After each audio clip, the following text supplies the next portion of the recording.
Meninos e meninas, né? Oficialmente, então, bom dia para todos vocês.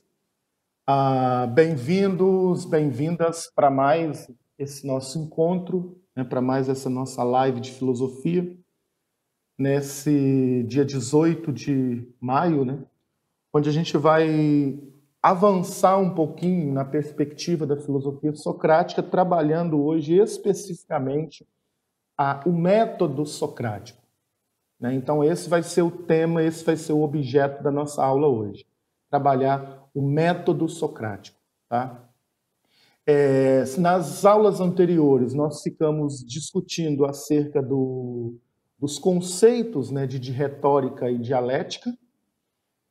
Falamos também um pouco acerca do personagem histórico, né, da figura histórica que é Sócrates, que foi Sócrates. E hoje a gente vai concentrar um pouquinho e creio que a gente vai chegar a concluir isso, que é sobre a dialética socrática. Né? Esse tema importante, esse assunto importante, que aparece aí na página 20 da apostila de vocês. Tá? Esse vai ser o nosso assunto. Qualquer dúvida ou pergunta pertinente ao assunto, eu peço que vocês ou levantem a mão, ou liguem o microfone e falem, ou coloquem lá no chat a dúvida pertinente ao assunto da aula, tá, pessoas?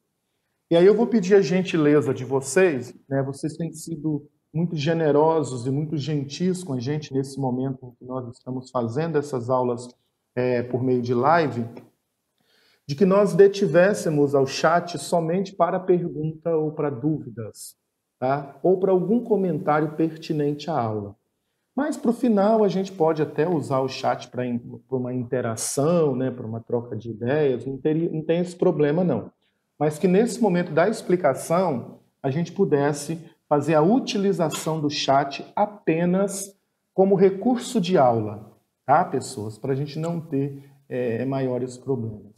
E aí os microfones desligados, né, como vocês já são orientados, está tudo ok.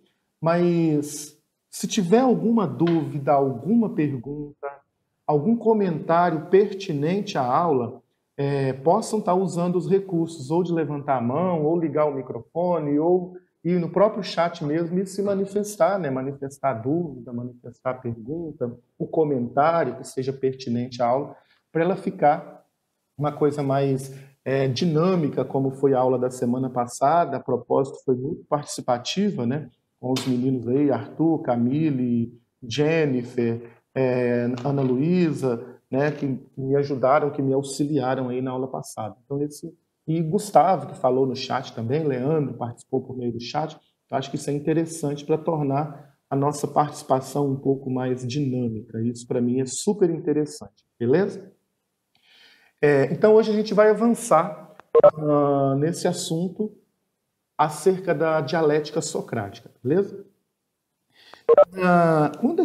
Quando eu fiz a pergunta há 2 semanas atrás, o que nós podemos entender como dialética, o que seria na filosofia a dialética, nós tivemos algumas participações de vocês, e eu não lembro exatamente quem agora, e não sei onde está anotado, mas algum de vocês associou dialética a diálogo. Alguém perguntou assim: professor, mas dialética não tem a mesma raiz, não tem a mesma origem da palavra diálogo? Exatamente. Né? A palavra diálogo, ela se aproxima bastante da raiz etimológica da palavra dialética. Ou seja, diálogo e dialética têm a mesma origem, têm a mesma raiz etimológica, ou seja, a mesma origem da palavra. E aí nós falamos basicamente assim: olha, para que haja diálogo, é preciso 2 ou mais pessoas estarem razoavelmente no mesmo pé de igualdade, né? Porque não há diálogo entre o pescoço e a forca, por exemplo. É preciso que 2 ou mais pessoas estejam no mesmo pé de igualdade, que elas têm espaços para expor os seus pontos de vista, para exporem as suas opiniões, e que haja espaços para que esses pontos de vista e essas opiniões sejam debatidos, sejam aprofundados, sejam aprimorados. Essa é uma característica mais elementar, mais básica do que vem a ser diálogo. Ok, pessoas?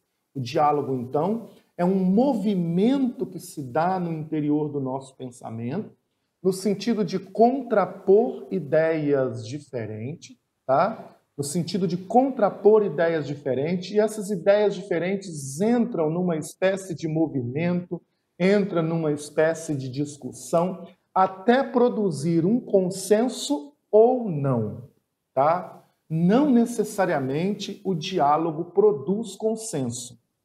Pode produzir ou não, tá? Pode produzir o consenso ou não. Não necessariamente ele produz o consenso.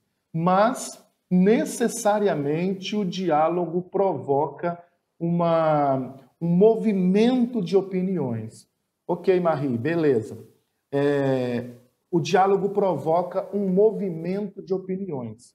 Opiniões que se convergem, se divergem, convergem, divergem, entrando numa espécie de um movimento meio que sanfonado, né, de convergência e divergência, até caminhar para um consenso ou não. Né? Na dialética, quando vocês forem aprofundar isso mais à frente, a gente vai falar desse movimento de tese, que são as opiniões que se convergem, né? As antíteses ou antiteses, algumas pessoas usam o termo antitese, não tem problema, que são as opiniões que se divergem, e a síntese, né, que seriam basicamente o resultado dessa divergência e convergência de opiniões. Para nós aqui, a gente poderia usar a opinião, né, a opinião contrária à minha, e a conclusão a partir desse movimento de contraposição de ideias, desse movimento de contraposição de opiniões. Isso, bem basicamente, é o que a gente vai entendendo na filosofia como dialética. Obviamente, meninos, quando vocês forem avançando, quando vocês forem aprofundando nos estudos, vocês vão ver que isso é bem raso, isso é o bem básico do básico, né? A dialética tem outras etapas aí, um pouquinho mais complexas, mas para agora, para a gente começar esse movimento de entrar no conceito de dialética mais a fundo, basta vocês entenderem que a dialética é um movimento do pensamento, tá? Dentro desse movimento do pensamento aparece uma opinião contrária. Essas opiniões contrárias, elas vão se duelando, elas vão entrando em movimento, elas vão entrando em contraposição, produzindo ou não uma convergência ou uma síntese, tá? Produzindo ou não um consenso. Não necessariamente produz o consenso. E a gente pode entender, então, que a filosofia de Sócrates, né, ela foi pioneira nesse sentido do método dialético. Os historiadores, os biógrafos, né, do pensamento socrático, eles vão dizer que o Sócrates introduz um movimento no seu filosofar, no sentido de produzir uma filosofia totalmente dialética. Por isso, o método socrático ele é um método dialético. Tá? Essa é a primeira ideia da aula de hoje, que eu quero que vocês gravem aí, neon cintilante. Quem está fazendo as anotações de caderno? Ah, Marie, vi uma anotação sua maravilhosa, tá? Parabéns pelo capricho, parabéns pela generosidade com seus colegas. Tá? Vi lá, bonitinha, toda colorida, você chegou até no grupo de professores. Parabéns aí, eu acho que o caminho é esse. A gente se supera dessas dificuldades quando cada um procura dar o seu melhor. Então, parabéns pelas anotações e pela generosidade, né, em compartilhar com seus colegas. Acho que isso é fantástico, tá? Então, para quem está caminhando nas anotações, fazendo os resumos, fazendo os registros, a página 20 ela vai começar a dizer, então, olha, o estilo utilizado por Sócrates ficou caracterizado como dialético. O primeiro parágrafo da 20 está justamente falando disso. Isso quer dizer o quê? Ora, pois, a filosofia socrática é uma filosofia dialética. O método socrático é um método dialético. Tá? O método socrático de filosofar, de fazer filosofia, é um método dialético. Fechado? Então, esse é o primeiro entendimento da aula de hoje. Entendendo a dialética como esse movimento que existe no pensamento de contrapor ideias que por ora são opostas, que por ora são distintas, até produzir um movimento de síntese, e depois, a partir desse movimento, colocar ideias opostas, colocar ideias contrapostas em discussão, né? E a partir dessa discussão e dessa contraposição de ideias, você provocar reflexão. Basicamente, dialética é isso. Pensa vocês comigo assim, quando a gente está conversando sobre alguma coisa, em que está todo mundo concordando, não dá para discutir, não há discussão ali, não há reflexão ali, não é verdade? Porque se está todo mundo concordando, não tem uma ideia contrária, não tem uma ideia oposta que possa provocar o debate, que possa provocar a discussão. Logo, todo mundo está concordando, todo mundo está falando do mesmo, etc, etc. Não gera debate, não gera discussão. Fechado? A dialética não. A dialética não é, melhor dizendo, ideias que caminham no mesmo segmento, que caminham no mesmo rumo. A dialética é esse movimento meio que aspiral, meio que sanfonado de contraposição de ideias. E a partir dessas contraposições de ideias, nós vamos produzindo sínteses, que são uma espécie de conclusão, não necessariamente consenso. Pode ser que eu e Marie estejamos dialogando sobre alguma coisa, política, por exemplo, ou algum daqueles assuntos que vocês trouxeram na semana passada. União civil de pessoas do mesmo sexo, por exemplo, alguém falou ali, política, por exemplo. Pode ser que eu e Marie estejamos conversando sobre esse assunto, né? Eu exponho o meu ponto de vista, a Marie expõe o ponto de vista dela, nós dialogamos, nós debatemos, as nossas ideias entram em contraposições, e pode ser que esse diálogo, esse caminho chegue ao final dizendo assim, Marie fala, olha, Flávio, eu te respeito, mas eu não concordo. Olha, Marie, eu te respeito, mas eu não concordo. Produziu uma síntese aí? Produziu, porque a minha reflexão foi a partir da discussão que nós tivemos. Houve concordância? Não houve. Não necessariamente, pessoas, o diálogo precisa produzir concordância. Não necessariamente a dialética tem como objetivo final a produção de consenso, a produção de concordância, tá? Beleza? Não necessariamente. Aí pode ser também que eu e Arthur tá aí? Já acordou, Arthur? Bom dia. Camille, o Bárbara, cadê a Bárbara? Bom dia. Pode ser que eu e vocês, né, estejamos conversando sobre política. As nossas ideias vão se contrapor, nós vamos entrar em debate, nós vamos entrar em discussão. Pode ser que no final dessa discussão eu fale assim, poxa, eu não tinha pensado por aí. O Arthur colocou elementos que me fez pensar diferente do que eu pensava até agora. A Bárbara trouxe elementos que me fez pensar diferente do que eu pensava até agora. Ou pode ser o contrário. Poxa, professor, não tinha pensado por aí. A partir da discussão que nós tivemos agora, você trouxe elementos que me faz pensar diferente. Isso é a dialética, tá? Não necessariamente a concordância, mas a reflexão, a contraposição de ideias contrárias. E aí é por isso que o material de vocês, na página 20 que a gente está trabalhando, ela começa a falar assim, olha, o método socrático ficou conhecido como método dialético. Isto é, Sócrates, a partir da sua dialética, a partir do diálogo, fazia filosofia. Sócrates, a partir do debate, fazia filosofia. Sócrates, a partir das reflexões de ideias, fazia filosofia. Lembra quando a gente falou um pouquinho desse personagem? Ele ficava ali perambulando pelas ruas de Atenas, caminhando de um canto para o outro. Tanto que alguns dos seus interlocutores até o comparava com uma mosca, né, que ficava buzinando ali no ouvido dos outros, né, fazendo perguntas, provocando diálogo, provocando discussão, provocando pontos de vista diferentes, provocando essa contraposição de ideias diferentes, com qual o intuito? Fazer reflexão, produzir filosofia.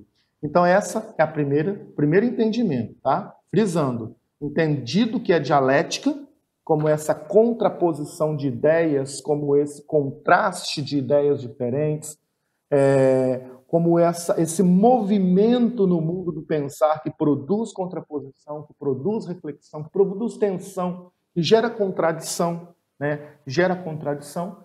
Entendido isso, a gente caracteriza a filosofia socrática como filosofia dialética, como método dialético, tá, gente? Sócrates é um filósofo que fez a utilização da dialética. Outros fizeram na história, tá? Outros fizeram, obviamente, aliás, vários outros, mas já que nós estamos falando dessa figura, a filosofia dele é caracterizada essencialmente pelo método dialético. Suponhamos que eu apresente na próxima semana uma questão lá no portal, vou até pensar nisso, para vocês falarem assim, olha, caracteriza a filosofia socrática, eu falo das características da filosofia socrática. Aí você pode, sem medo de errar, dizer que uma das características da filosofia socrática é o método dialético, blá, blá, blá, blá, explicar por quê, né, ela se caracteriza pelo método dialético. Tranquilo? Esse é o primeiro movimento que a gente vai fazer. Fizemos, né, na aula de hoje, falar da filosofia socrática como uma filosofia dialética. Alguém aí, terra, chamando o primeiro ano, A e B. Tá tudo certinho, Luiz? Tudo certinho, Lucas? Tudo certinho, Leandro? Lucas não, né? Tô ficando doido. Tudo certinho, Gustavo, Bárbara? Tranquilo, tranquilão. Caroline também, tudo certinho? Fechado. Ótimo. Nicolas. Não é Nicole, é o Nicolas. Ótimo, Nicolas. Beleza, então. Beleza. Nicole também está ali. Tudo bem. Então, bora lá. Agora a gente vai começar, meninos, dar nomes às paradinhas. Dar nome às paradinhas. Nós entendemos o negócio no geral, né? Nós entendemos no contexto geral o que é a dialética e por que a filosofia socrática é dialética, tá? Dialética porque Sócrates utilizou o diálogo como método filosófico, né? Utilizou a contraposição, o confronto de ideias como método filosófico, por isso que ela é dialética. Talvez Sócrates tenha nos ensinado a debater, né? Ele é o pai do debate, ele é o pai das discussões. E agora a gente vai tentar entender os nomes, né, dessa paradinha aí chamada dialética. A apostila de vocês, na mesma página 20, ela vai dizer o seguinte, olha, a dialética socrática, ela se caracteriza por dois movimentos básicos, né? Alguns autores vão colocar outros movimentos, vão dizer que são 4 etapas da dialética, outros vão dizer que são 3, né? Mas porque eles juntam tudo dentro de um mesmo e faz aí uma salada de dialética. Mas vamos pensar assim, a apostila de vocês traz só essas duas características e são as duas características que a gente vai trabalhar. Raciocina comigo assim, eu estou pegando o que é dialética, que é esse movimento que eu disse que existe no mundo do pensar, que gera contraposição, que gera movimento, que gera contradição de ideias, tá? Eu estou pegando isso que é dialética e estou fracionando, estou cortando, estou produzindo uma metade para cá, outra metade para lá, e dizendo assim, a dialética socrática ela caracteriza por dois movimentos, por dois momentos expressivos, por dois momentos importantes. O primeiro momento é a ironia, que aparece aí na página 20. Essa ironia socrática, meninos, é basicamente o que nós conhecemos por ironia hoje. Imagine que Nicole e Nicolas estejam conversando sobre um assunto que os dois consideram extremamente importante. Tá? Nicole e Nicolas conversando sobre um assunto que os dois consideram isso extremamente importante. E eles estão lá debatendo, eles estão lá discutindo sobre esse assunto. Nicole fala de lá, defende o seu ponto de vista com os seus argumentos, com a sua retórica. Lembra da retórica? Nicolas defende o seu ponto de vista de cá, com seus argumentos, com sua retórica, blá, blá. Os dois estão ali debatendo, dialogando, o diálogo está fervendo. De repente, Maria Fernanda aparece na história. Maria Fernanda está aí? De repente, Maria Fernanda aparece na história ela não foi chamada na história, ela não foi convidada na história, ela não tem nada a ver com o que vocês estão debatendo e discutindo ali. E aí a Maria Vitória solta algo mais ou menos assim: ah, vocês estão discutindo por isso? Fala sério, né, gente? Uma bobagem dessa? Coisa idiota, vocês estão discutindo por isso. O que Nicolas e Nicole vão pensar de Maria Fernanda? N coisas, não falam pelo amor de Naná. N coisas. Nossa, que menina chata, que garota intrometida, ela não foi nem convidada na história, tá? Entrou no meio da história, se intrometeu na história dos outros, que é dar pitaco, né? Na minha época a gente usava a expressão entrou no bonde agora e já quer sentar na janela, né? Entrou na história dos outros e já quer dar pitaco, etc, etc. Maria Fernanda, nesse momento, ela foi irônica. Por que ela foi irônica? Porque ela pegou algo que era importante para vocês e, de certa forma, ela diminuiu a importância disso. Diminuiu a importância disso. Ela fez uma espécie de ironia. Essa ironia provavelmente vai provocar uma discussão. Provavelmente vai provocar uma discussão. Né? Provavelmente, nesse momento, Nicole e Nicolas vão se unir contra Maria Fernanda. Porque os dois estavam conversando. Ela entrou de supetão. Ela não foi chamada na história. Vamos pegar essa imagem para a gente entender o que era essa ironia socrática. Imagine, de repente, na cidade de Atenas, né, que vocês estudaram aí com o professor Paulo agora há pouco, Atenas era o centro do mundo antigo conhecido. Era o centro cultural, era o lugar das grandes discussões, era o lugar dos grandes debates. Atenas, lá tinha a Ágora, né, que era uma espécie de praça pública, onde as pessoas reuniam para debater sobre grandes questões do seu cotidiano, questões que elas consideravam muito importantes. Aí, de repente, essas pessoas estavam lá discutindo sobre política, por exemplo, ou sobre democracia, por exemplo. Aí aparece a figura de Sócrates e faz uma ironia acerca disso. Ironiza a discussão, ironiza o debate, faz uma piada com o debate, faz uma piada, faz um deboche.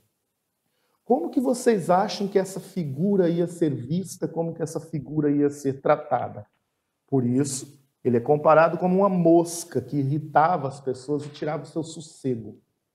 Ao ironizar uma discussão, ao fazer uma pergunta bem provocativa, bem irônica sobre qualquer coisa, meninos, o Sócrates estava objetivando o quê? Testar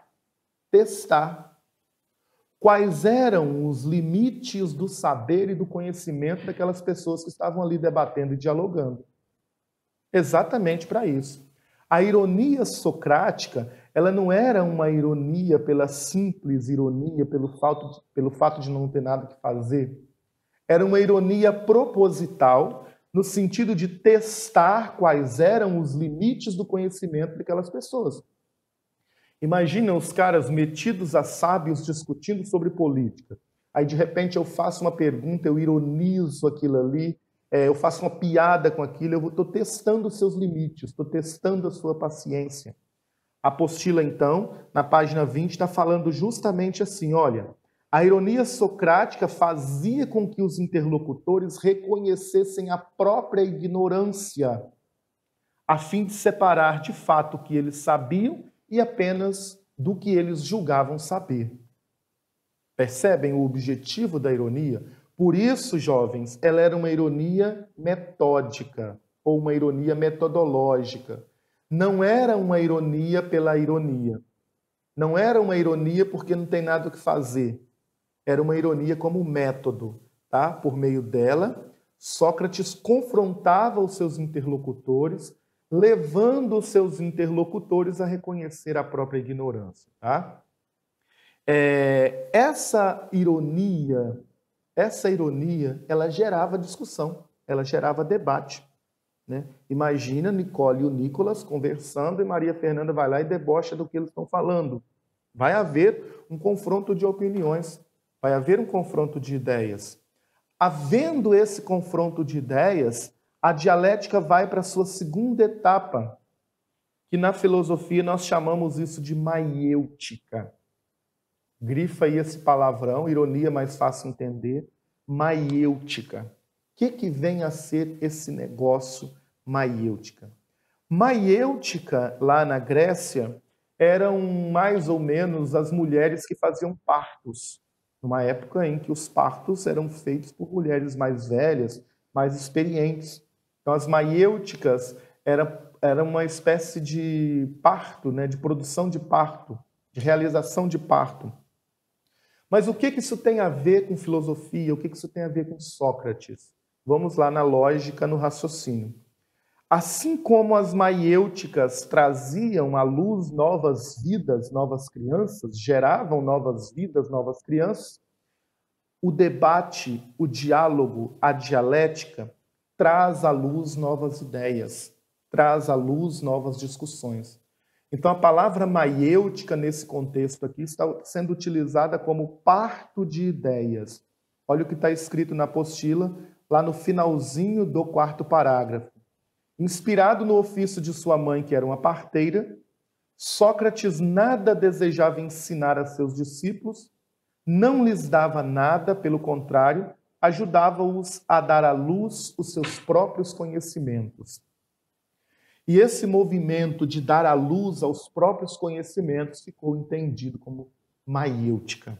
Tá? Então, a maiêutica é uma espécie de trazer à luz novas ideias, de trazer à luz novos conhecimentos, de reconhecimento de que nós não sabemos tudo, de que nós não conhecemos tudo no mundo, do reconhecimento da nossa ignorância. Tá? A gente não conhece tudo, a gente não sabe de tudo, a gente está num processo o tempo todo de aprendizado. Tá? Então, esse movimento que a gente desenvolve aí a partir do diálogo, a partir da discussão, nós estamos chamando isso de maiêutica, tá, pessoas? Então, o que eu quero aqui que vocês visualizem para a gente poder avançar um passinho à frente e concluir isso aqui. A filosofia de Sócrates, então, ela é dialética. Por que ela é dialética? Porque ela parte da discussão, ela parte do diálogo como método, ela parte do diálogo como debate, tá? E essa dialética socrática, ela tem duas características básicas, ela tem duas características principais, que é a maiêutica e a ironia. Fechado? Tranquilo até aqui? Tem alguém aí? Entendido o que é ironia e o que é maiêutica? Preciso do retorno de vocês para a gente poder avançar. Tá ok? Entendido, Rutiele, Gustavo? Tá tudo certinho? Se não tiver entendido, gente, pergunta. Isso aqui é cobrado no Enem com uma certa frequência, tá? Depois, mais para frente, a gente podia até analisar algumas questões do Enem que já caíram sobre esse assunto, para vocês verem como é que isso é cobrado. Mas isso talvez de Sócrates o mais importante é isso aqui. Entender que o método socrático ele é dialético e por que ele é dialético, tá? Que é o mais importante, entender por que ele é dialético. Esse slide aqui eu já falei, né? Por meio desse recurso, ou seja, dialética, e aí o que é dialética? Esse confronto de ideias, esse confronto de opiniões, Sócrates objetivava levar o seu interlocutor à contradição, testar os limites do saber e concluir a própria ignorância. Né? Daí a velha frase, sei que nada sei, e é importante na filosofia socrática. Fechado? Posto isso, a filosofia de Sócrates ela começa a provocar algumas inquietações naquela Atenas que o professor Paulo acabou de falar para vocês aí na linda aula de história. Sou apaixonado com história. Aquela Atenas, né, centro do mundo antigo conhecido, centro da cultura, da política, de grandes literatas, de grandes legisladores, etc, etc. Essa Atenas, ela começa a ficar incomodada com essa mosca que é Sócrates, na comparação que foi feita aí na apostila. Ela começa a ficar meio inquieta com essas ideias. Imagina vocês, olha, chega de repente alguém colocando ideias novas, alguém provocando novas discussões, alguém provocando novos debates. Esse negócio não está muito certo, não. Então, Sócrates, ele passou a ser uma espécie de persona não grata nesse contexto, né? Ele passou a ser uma espécie de o mal visto nesse contexto. E aí, ele começou a enfrentar alguns debates, ele começou a enfrentar algumas oposições. Justamente por quê? Justamente porque a filosofia socrática ela era uma espécie de filosofia esclarecedora da condição humana. Né? Porque à medida que nós vamos refletindo, à medida que nós vamos perguntando, à medida que nós vamos questionando sobre nós mesmos e sobre o mundo, a gente sai um pouquinho dessas verdades pré-estabelecidas, não é mesmo? Por isso que ainda hoje, meninos, muita gente não gosta de filosofia. Muita gente não gosta das ciências humanas, porque as ciências humanas, elas provocam questionamentos, elas provocam reflexões. E a partir de questionamentos e reflexões, você vai fazendo um movimento interno de pensar e repensar as suas verdades e formar a sua própria verdade, formar a sua própria opinião, formar a sua própria visão de mundo. Questionar, principalmente em épocas conflituosas como as que nós estamos vivendo, não é muito bacana, né? E a filosofia de Sócrates, ela provocava questionamento.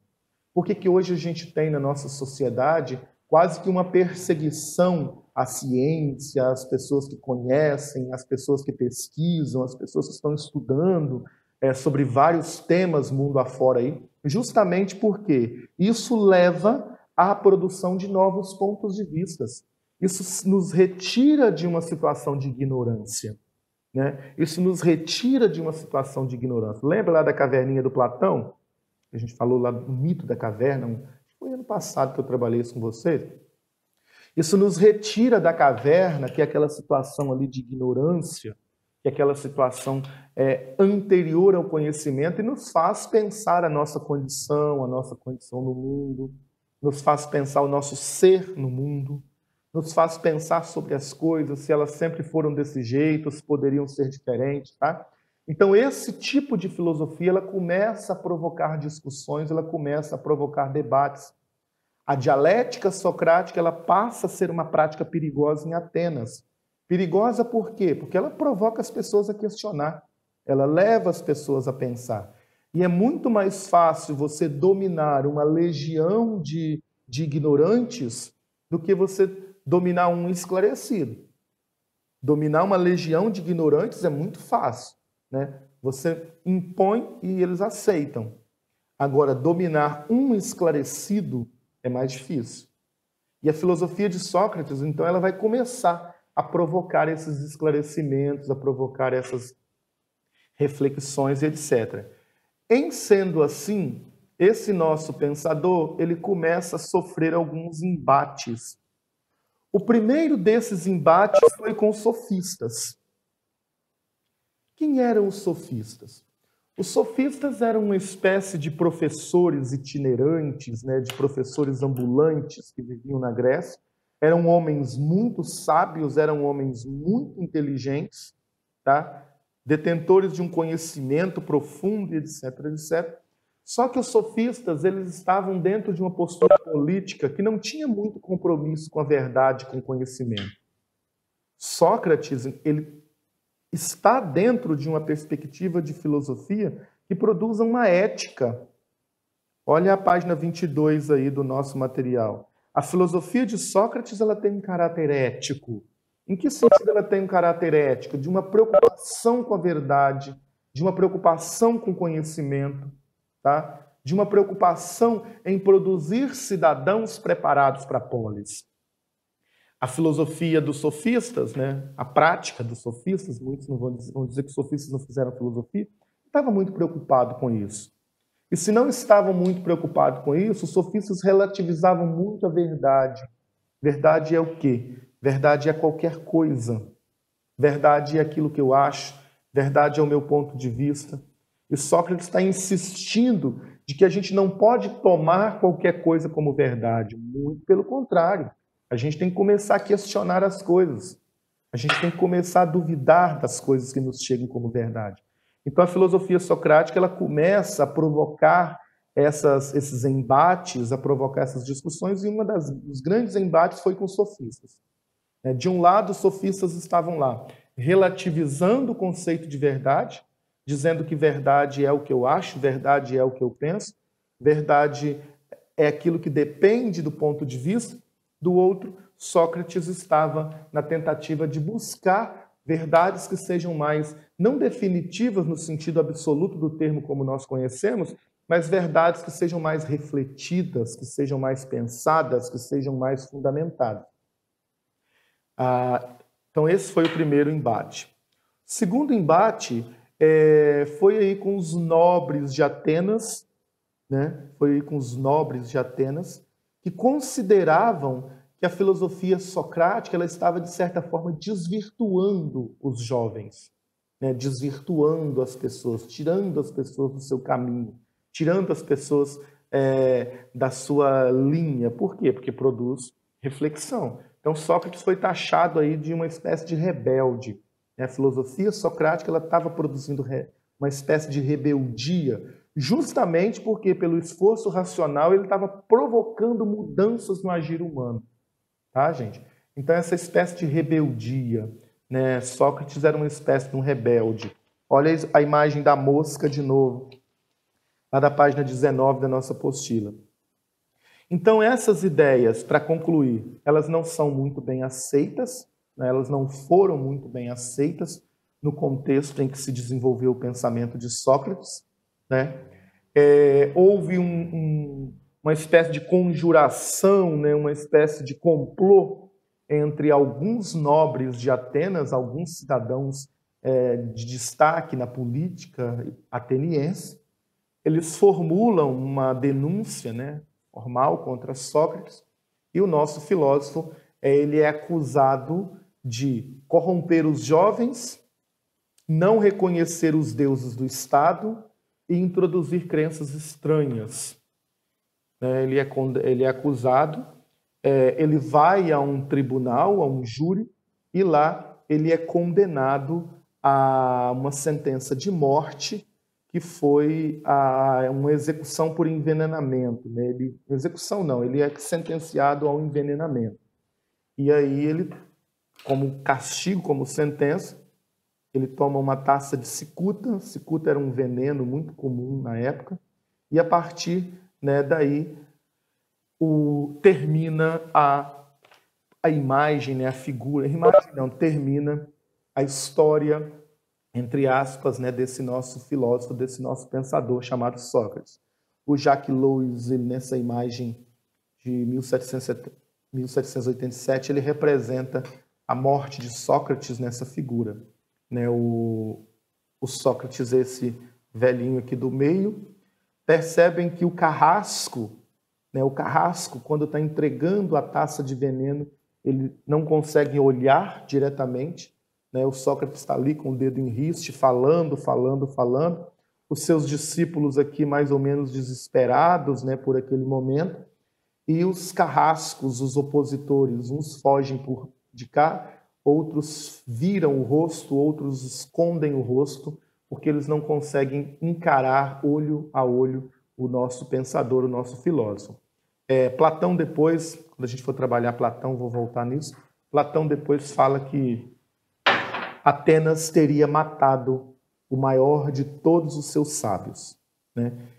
Mas, como reflexão, a filosofia de Sócrates, então, ela vai deixar para nós um legado de que critiquem as verdades que nos são postas como absolutas. Reflitam, dialoguem, critiquem. Nunca aceitam a verdade como dada, nunca aceitam a verdade como pronta. Produzam as reflexões de vocês, façam dialética. Coloque o pensamento em movimento, coloque as ideias em movimento, coloque as ideias em discussão, discutam pontos de vista que não são propriamente os seus. Né? A filosofia de Sócrates ela nos auxilia na discussão, no debate, na formação de uma opinião um pouco mais fundamentada. Basicamente, então, é isso. Né? Esse é o nosso material, né, de exposição da aula de hoje. E aí, se não tiver nenhuma pergunta, a gente encerra por aqui a nossa conversa.